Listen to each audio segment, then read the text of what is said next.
I've always said the best sound in the world is silence. Not that city silence, full of far-off sirens and humming HVACs, but real silence. The kind you only get out on land like mine, where the wind moves through the grass like an old friend, and coyotes argue in the distance like drunk philosophers. My name's Elijah Brooks, and for the last 23 years, I've lived alone on a 70-acre stretch of Texas soil that's been in my family since before the Dust Bowl. My granddad built the original cabin back in the 20s, and I rebuilt it brick by brick into a proper ranch house once I retired from law enforcement. I live out here with my dog Jasper, some hens, a rusted pickup that still runs better than half the cars I see in town, and a deep, sacred love for being left the hell alone. Which is why it pissed me off to no end when, about a week ago, I started hearing noises in the far northeast quadrant of my land, deep in the mesquite line, a place I didn't check daily. First it was faint beeping, then clanks, and then, one morning, while I was on the porch drinking my coffee, I heard the unmistakable whomp-whomp of a concrete mixer. Now, let me tell you something. On a good day, I've got the patience of a preacher. But construction sounds on land I sure as hell didn't authorize for construction, that'll light a fire under me faster than bad whiskey. I grabbed my hat, loaded Jasper into the Polaris, and drove the 1.5 miles down through a gravel path toward the ridge. And sure enough, right past the tree break, I saw it. Concrete poured clean and smooth over a massive foundation slab, trucks with logos I didn't recognize, a mobile office trailer, and 3 men in hard hats hauling rebar like they owned the place. I pulled up and cut the engine. One of the men, young, buzz-cut, looked like a foreman, walked over with the swagger of someone who assumed I was lost. "Morning," he said, like he was doing me a favor by acknowledging me. "You lost?"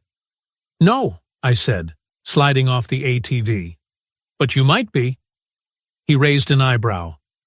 "This is private property," I continued. "Has been since 1927. My name's Elijah Brooks. You got about 30 seconds to tell me what the hell you're doing on my land." He hesitated, looked back at the trailer, then gave me that smirk.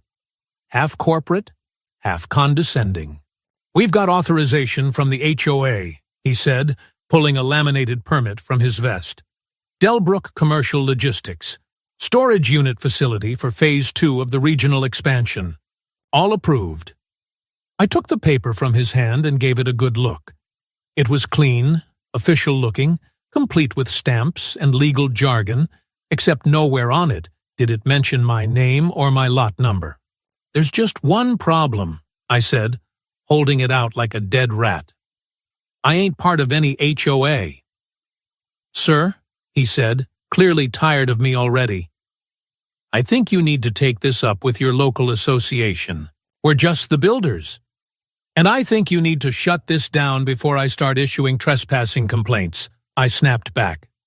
He turned and walked off without answering. That was when I noticed the sign near the construction trailer. "Future home of Delbrook Regional Supply Center. Serving our growing community." Below that, in fine print, "With support from the Willow Creek Homeowners Association." Willow Creek, that cookie-cutter development 2 miles south, the one with fake lakes, identical lawns, and the personality of a microwave burrito. I hadn't paid it much attention when it sprouted up 5 years ago. They were far enough away not to bother me, or so I thought. I spent the rest of the afternoon pulling every deed, title, plat map, and legal description I had stored in my old gun safe. Everything showed the same thing. I was the sole owner of that 70-acre parcel, all the way out to the creek bend. No easements, no leases, no permissions granted. Still, just to be thorough, I called a friend at the county clerk's office to make sure no paperwork had slipped past me. She called me back that evening, and her voice didn't sound right. "Elijah," she said slowly, "I don't know what's going on over there, But I found a zoning overlay filed last month. It shows your northeastern acreage as part of the Willow Creek Development Expansion Zone. I blinked, nearly dropped the phone. What the hell is a development expansion zone? I asked. It's a technical reclassification, she said. Usually used for future planning, but it shouldn't affect private property unless there's a formal annexation process. And was there? I asked.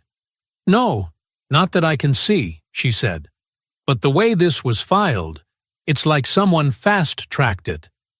I'd talked to a lawyer, Eli. So I did what I always do when someone tries to run a con on me. I started planning. I got out my drone, flew it over the construction site, took high-res video, logged vehicle license plates, noted delivery schedules. I installed motion-triggered cameras along my fence line.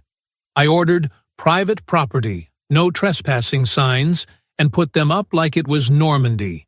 And the whole time, the sound of those hammers and mixers kept going, kept getting louder, kept drilling into me like a dare.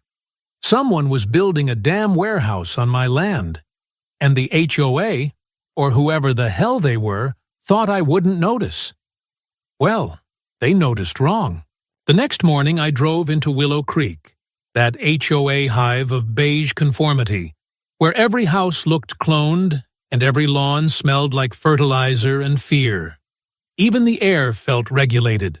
Kids played quietly, like someone had threatened to fine them for laughing too loud.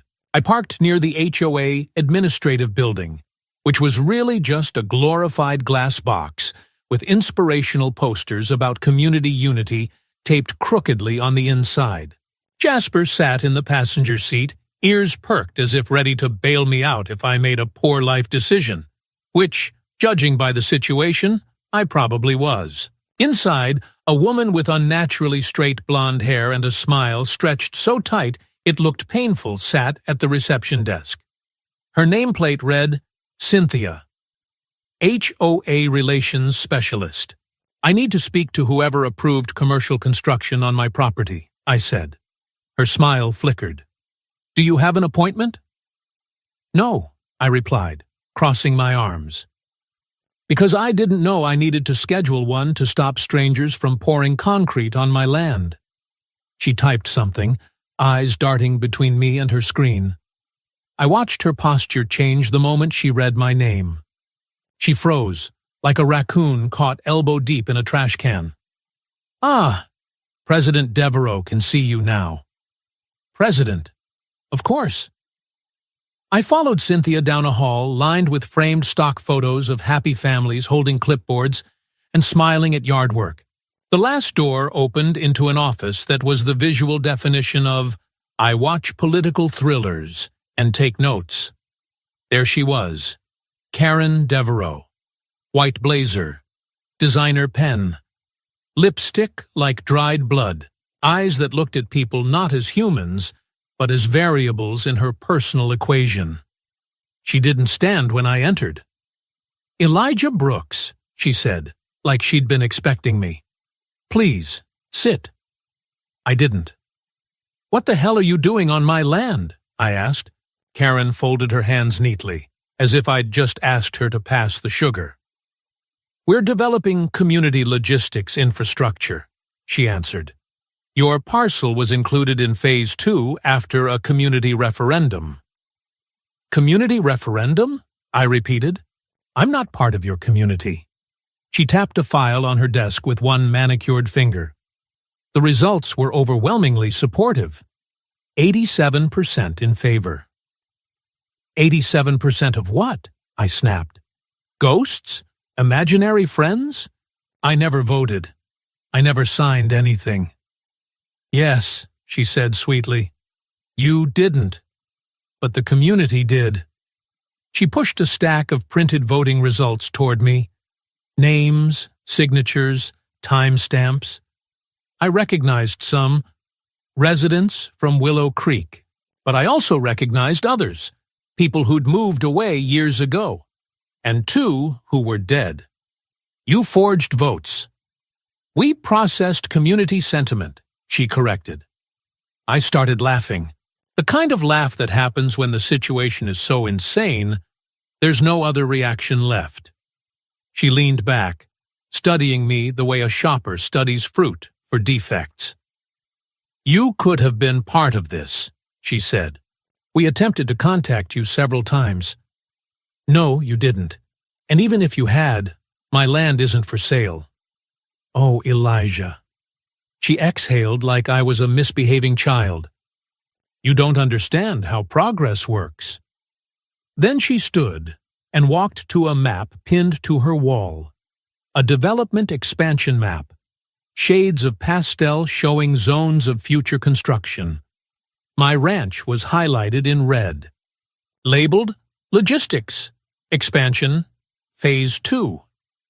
You see, she said, everyone wins. The county collects taxes. We attract new business. We bring jobs. You bring trucks, noise, and a warehouse onto land that isn't yours. She turned sharply, face tightening like a cord pulled too fast. This is bigger than you. And that gives you the right to steal property? She stepped closer, lowered her voice. You should think very carefully before making accusations. The sheriff's department, the zoning commission, and 2 county supervisors attend our fundraising dinners. And I have influence. Influence is more effective than ownership. There was a cold void behind her eyes, ambition with no brakes. Then she leaned even closer, close enough that I could smell her perfume, something expensive and predatory. And Elijah, it would be terrible if certain records from your law enforcement days resurfaced. I stared at her. What records? She smiled. Oh, nothing. Just an old report involving your brother. A weapon. Evidence mishandled by a certain deputy.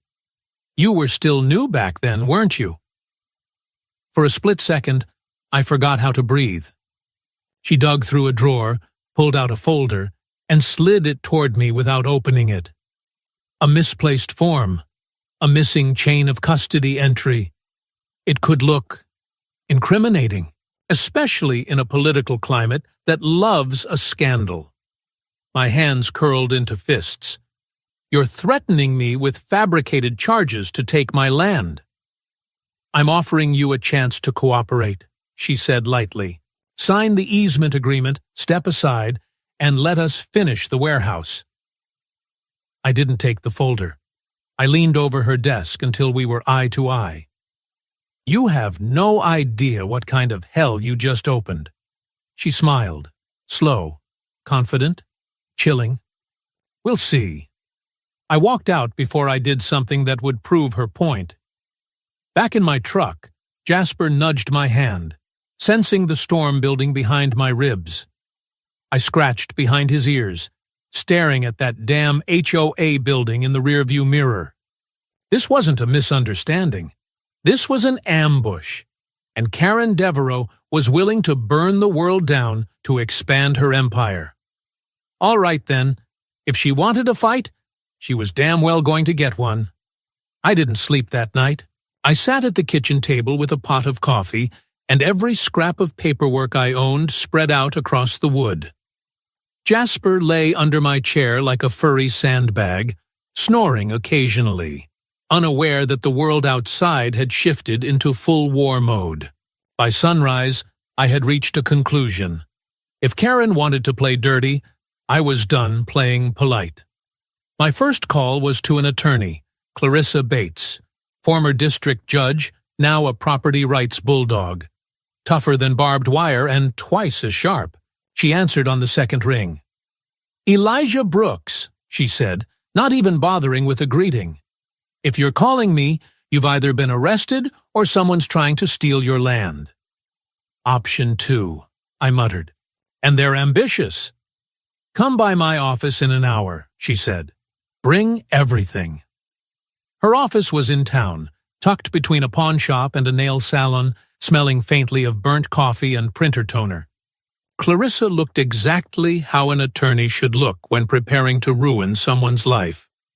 Black blazer, glasses halfway down her nose, hair in a messy bun that said, "I don't have time for vanity when there are throats to cut legally." I told her everything about the construction, the forged referendum, and Karen's little folder of implied threats. Clarissa listened without expression, which was more terrifying than if she'd reacted. When I finished, she tapped her pen on the desk once. "We're dealing with fraud, trespassing, zoning manipulation, and likely conspiracy. Also, blackmail." She looked up. "Congratulations. You're in a full-blown land grab." "I want to punch them in the throat," I said. "We'll use the law instead," she replied. "Throats bruise. Legal records last forever." She took the referendum documentation Karen gave me, scanned the signatures, and pulled up old HOA directories. Within minutes, she pointed at the screen. "This woman," she said, "moved to Arizona 2 years ago." She clicked another. "This man died 5 months ago." Then another. "This one isn't even a real person. The address leads to a storage locker." I leaned forward. "How many are fake?" Clarissa's eyes narrowed, calculating. "Enough that this entire vote is fraudulent." A rush of vindication hit me, sharp and electric. She slid a document toward me. "We'll file for an emergency injunction to halt construction immediately. We'll claim irreparable harm and demand access to all voting records." "Will the court take it seriously?" "Oh yes," she said, lips curling. "Courts hate fake elections." We drafted the motion. Clarissa typed like a woman possessed, citing case law faster than I could follow. I signed more papers that morning than tax season. Jasper supervised from the floor, his head resting on my boot. By noon, Clarissa filed the injunction and notified Delbrook's legal department. The response was fast. An hour later, a black SUV rolled up my driveway. 3 men stepped out. They looked like the kind of people who practiced smiling in mirrors and never got the hang of it. The tallest one spoke. "Mr. Brooks, Delbrook Commercial would like to resolve this matter amicably." Jasper barked at the amicably. I rested my hand on the butt of my holster, not drawing, just reminding them of its existence. Amicable would be you leaving my land. "We have a vested interest in the development." "Your vested interest is trespassing." Another man opened a folder. "We're prepared to offer a very generous compensation package. You sign the easement agreement, legitimizing the construction, and you'll receive a payout. Enough to retire somewhere, without complications." "Complications," I repeated flatly. "Like a politically connected HOA president smearing my name?" Their silence confirmed it. "You people built on the wrong ranch," I said. "Get off my land." The lead man's jaw tightened. "This isn't finished." "No," I said. "It isn't." They left. And that afternoon, Clarissa called with news. The injunction was granted. Effective immediately, all construction must stop. I walked outside and watched the workers shut down equipment, looking confused and irritated. The concrete trucks pulled out. The generator whined to a stop. For the first time in days, my land was silent again. But silence doesn't always mean peace. That night, Clarissa texted me a single screenshot. HOA internal email thread leaked by an anonymous source. At the top was Karen's message. "We cannot let Brooks derail this. The referendum stands. If needed, create additional signatures." And below that, from another board member, "Already done." Someone inside HOA was helping us. Someone wanted Karen gone just as badly as I did. I sat back, heart pounding, the weight of the fight settling into my bones. This wasn't just construction. This was corruption. And I had just drawn blood. The courthouse smelled like waxed floors and stale coffee. I hadn't been in one since my deputy days, and even then, I never much liked the feel of them. Too many suits pretending to be saints. Too many devils who knew the right forms to file. Clarissa walked beside me, heels clicking like gunshots down the hallway. She carried our case like a blade, tucked neatly in a black leather folio. I carried a USB stick full of drone footage, time-stamped photos, GPS overlays, and 3 videos of concrete being poured on land that bore my name on every legal document since the Eisenhower administration. We were ready. The courtroom was packed. Press, neighbors, even a few folks I hadn't seen in years, all eager to see how far the HOA could stretch before it snapped. Karen wasn't there, of course. That'd be too human. Instead, she sent her own legal team. 4 suits, one of whom looked like he could have passed for an android. I didn't catch his name, but I'm pretty sure it rhymed with ambulance chaser. The judge was a woman named Myra Holloway. Sharp, no nonsense. Looked like the type who'd once slapped a gavel so hard it gave someone tinnitus. Clarissa opened with fire. She laid out the case clean. My land, the forged referendum, the construction without consent, the threats, and the blackmail. Then she dropped the bomb. The HOA email thread from the anonymous leak. The room shifted when she read Karen's line aloud. We cannot let Brooks derail this. The referendum stands. If needed, create additional signatures. The judge blinked once, slowly. Karen's lawyers objected, of course. Hearsay, improper evidence, illegally obtained. But Clarissa already had that covered. The source had used a secure whistleblower portal hosted by a legal watchdog group. Chain of custody preserved. Metadata intact. Next came the signatures. Clarissa pulled up the voter list used in the HOA's so-called referendum and compared it against public databases. It was like watching a magician reveal a rigged deck.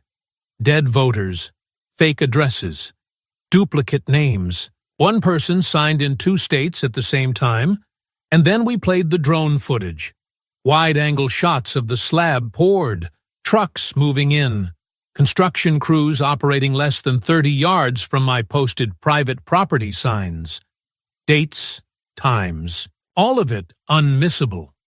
The other side tried their dance, talked about community good, planned infrastructure, public benefit, but they had no rebuttal to the core issue. They built something on land they didn't own, and they got caught faking the process that was supposed to make it legal. The judge didn't issue a ruling that day. She said she needed time to review everything, but we could see it in her eyes. The weight of it. The wrongness. Still, Clarissa warned me as we walked out, "Don't celebrate yet. These people don't just lose and walk away." She was right, because the next morning, someone cut the locks on my eastern gate. They didn't steal anything. They just left it open, wide open. A message. That afternoon, 2 reporters knocked on my door. They were polite enough, said they were working on a story about HOA overreach. I let them in, gave them coffee, and told them everything. I didn't sugarcoat a thing. "You're not afraid of retaliation?" one of them asked. I laughed. "That's already started." The story dropped the next day. Front page of the regional news site. The Ranch War. How a Texas HOA tried to seize private land. It blew up. Shared across platforms, reposted on forums, emailed between uncles and cousins, and libertarian gun club groups like a gospel verse. More messages rolled in. A man from Nevada sent me photos of his land, taken over by a similar HOA claim. A woman from Florida told me about a developer who built a shed 6 feet over her boundary and sued her when she complained. It wasn't just me. This was a pattern, a sickness. And Karen was just one symptom. Clarissa dug deeper. She traced the HOA board's finances, their consulting expenses, and found something interesting. A series of logistical strategy fees paid to a shell company based out of Dallas. Guess who showed up as a silent partner? A man named Nathan Greeley, developer, owner of Delbrook Commercial Logistics, and, surprise, recently appointed to the County Zoning Advisory Board. Clarissa looked at me across her desk and said, "We're not just in a property dispute anymore. We're in a conspiracy." I sat back, took a long breath. They weren't going to back down. Because this wasn't about my land. This was about every other parcel they had their eyes on, which meant I had to stop them. Not just for me, but for everyone they were planning to bulldoze next. The first thing I heard the next morning was Jasper growling. Low, steady, not a bark. He didn't waste those. This was something else. A warning. I grabbed the shotgun from behind the kitchen door, not chambering around just yet, but letting the weight of it settle in my hands as I pulled back the curtain. 3 black trucks were idling at the edge of my property. Not on the road, on my property. Close enough that the dust from their tires still hung in the air. No markings, no license plates visible, just windows tinted so dark they could have held a church choir or a death squad, and I wouldn't know the difference. I stepped out onto the porch, Jasper at my side. They didn't get out, just sat there, watching. I didn't wave. Eventually they turned around and disappeared back down the trail toward Willow Creek. That was the day I realized something had shifted. We weren't in a legal dispute anymore. We were in a cold war. Clarissa confirmed it when I got to her office. "I just spoke with the judge," she said. "The final ruling is scheduled for next week. I expect she'll side with us, but they're moving faster than the law can catch them." She pulled up her tablet and tapped on a news report. "Zoning Committee, Fast Tracks, Infrastructure Overlay Project for Commercial Corridor." Right there, in fine print, a planned roadway that just happened to slice through the eastern edge of my ranch. And, at the bottom, public benefit designation under review. "They're setting up a fallback," Clarissa said. "If the court rules in our favor, they'll pivot to eminent domain." "They're going to try to steal it legally," I muttered. She nodded grimly. "And they have friends in City Hall ready to bless it." I left her office with a headache that felt like it had been slow cooking behind my eyes all morning. By the time I pulled into my driveway, I saw something that made my stomach turn. A group of people standing at the property line, waving signs. At first, I thought maybe they were with me. But as I got closer, I saw the slogans, "Brooks is blocking progress," "Stop holding our community hostage," "Jobs over cows." There were a dozen of them. Young, well-dressed, clearly coached. A man with 2 perfect hair stepped forward and offered me a flyer with a smug smile. "We're with the Willow Creek Future Growth Coalition," he said. I read the fine print. It was a PAC, Political Action Committee, recently registered, funded by private commercial stakeholders. I didn't need Clarissa to tell me that meant Delbrook and Karen. They weren't just building warehouses now. They were building a narrative. I went back inside and poured myself a whiskey. Middle of the day, but I figured the circumstances qualified as unusual. That's when the call came. It was Clarissa. Her voice low and urgent. "Elijah, you need to see this." She texted me a link to a press conference live stream. City Hall, a podium. Behind it, Nathan Greeley, that snake of a developer now dressed like a patriot, flanked by Karen on one side and 2 county supervisors on the other. He smiled into the camera like he'd just invented charity.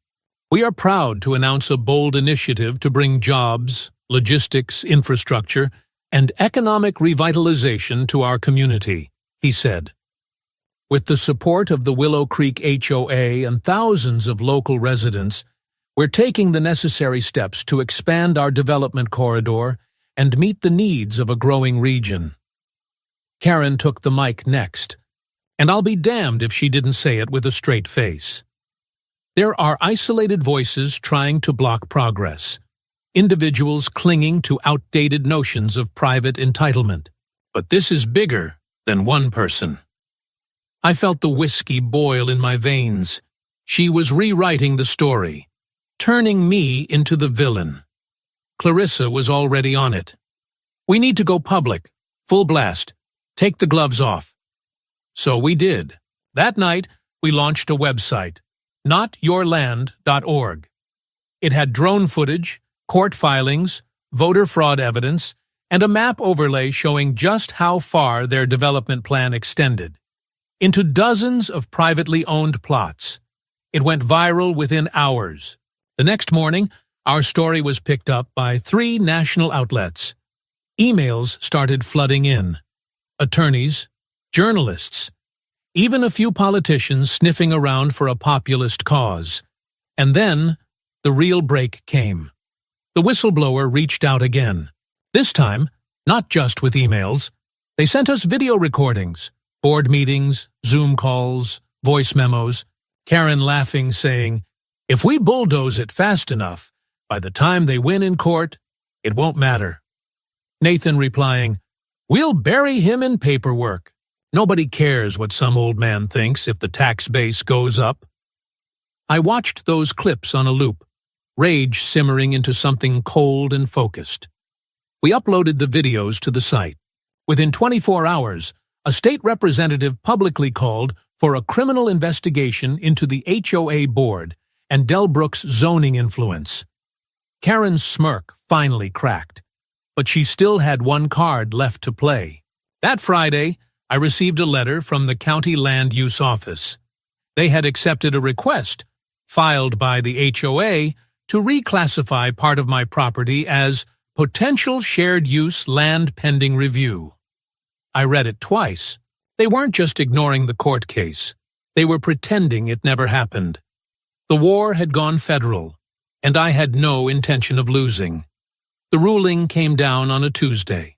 Judge Holloway's decision was swift and sharp. Delbrook's construction was illegal. The HOA had no jurisdiction over my property. The so-called referendum was declared void due to blatant procedural fraud. Delbrook was ordered to halt all development, dismantle the existing structure, and cover all associated legal fees. Clarissa texted me 2 words. We won. I didn't celebrate. Not really. I sat on my porch that evening, sipping coffee gone cold, staring at the clearing where the half-built warehouse stood quiet and hollow, like a wound trying to scab over. Jasper lay by my feet, tail twitching at every passing bird. The sun was setting blood orange, and I should have felt peace. But I didn't. Because winning a court case didn't stop people like Karen. And sure enough, 2 days later, I got another letter. This one came from the County Infrastructure Planning Office. It was a notice of review under proposed public interest rezoning. They were considering classifying the far edge of my land, the exact parcel we'd just fought for, as part of a regional logistics corridor. Same spot, different tactic. They were shifting gears, moving from HOA strong-arming to county-level public benefit pressure. Clarissa confirmed my worst suspicion. They're invoking elements of the eminent domain framework. Not the full thing yet, but if they convince the county board that your land serves a higher public purpose, they can try to take it anyway, I muttered.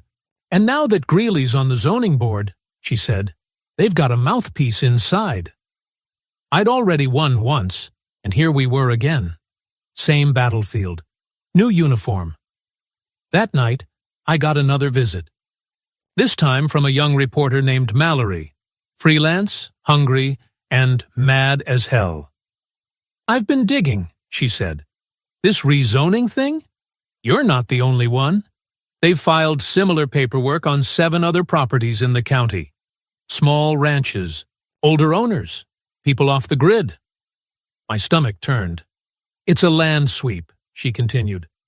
Karen and Greeley are trying to convert this entire quadrant into a logistics corridor under the guise of economic growth. But they're targeting people who won't fight back. You're just the one who did. She left me copies of her research and an interview request. I gave her a short quote. This is theft in a necktie. She printed it in bold. By the weekend, protesters started showing up. But this time, they were on my side. Local farmers, property rights advocates, veterans, folks with pickup trucks and homemade signs that read, "Land, not loot," and "Your HOA ain't the law." And across the road, a few counter-protesters holding shiny printed banners. Build jobs, not fences. Karen's people. Even from her jail cell, she was pulling strings.